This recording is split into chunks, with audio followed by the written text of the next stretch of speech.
I believe that understanding the past is necessary to making sense of the present. When you begin to teach on your own in graduate school and you begin to build that connection with students, and you're like, man, they're listening, they're getting it. I think, gradually you realize, you know what, I think I can do this. My name is Hasan Kwame Jeffries. I'm an associate professor of history in the Department of History at The Ohio State University. I'm a person who seeks truth, who researches truth, and endeavors to tell the truth about America's past and America's present. Both of my parents were social workers. The one thing that they insisted upon is that whatever we do it in service to people. I chose a path of education. But what I was learning in the classroom wasn't helping me make sense of what I was seeing as I was riding the 2 train from President Avenue down the flat to go to school. I was drawn to this idea of creating change and organizers, and I wasn't that much interested in nonviolence. I was interested in power and how people were organizing to gain power. So my first book is Bloody Lounge: Civil Rights and Black Power in Alabama's Black Belt. What drew me to this story is what happened there.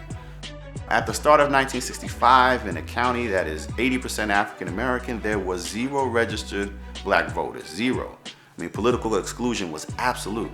And yet, at the end of the next year, local people in partnership with activists from the Student Nonviolent Coordinating Committee had not only succeeded in registering the majority of African Americans, but they had created their own radically democratic, independent political party, the first Black Panther Party.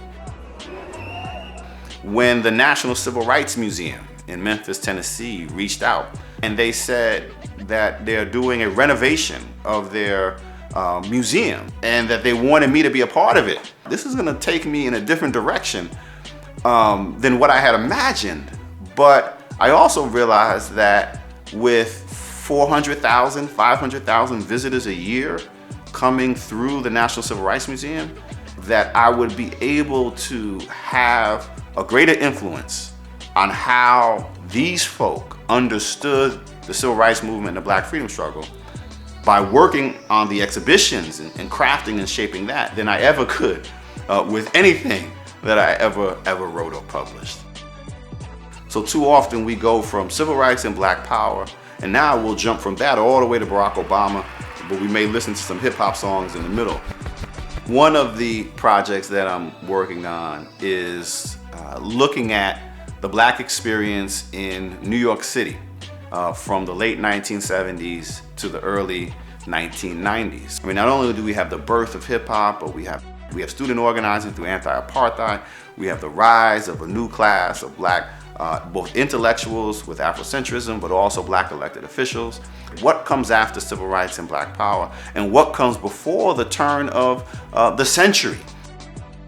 When I think about what I want my mark to be, I hope it is that I help people understand how important it is to fight for justice, and how we can build on those who had fought for justice before us. And we're not there yet.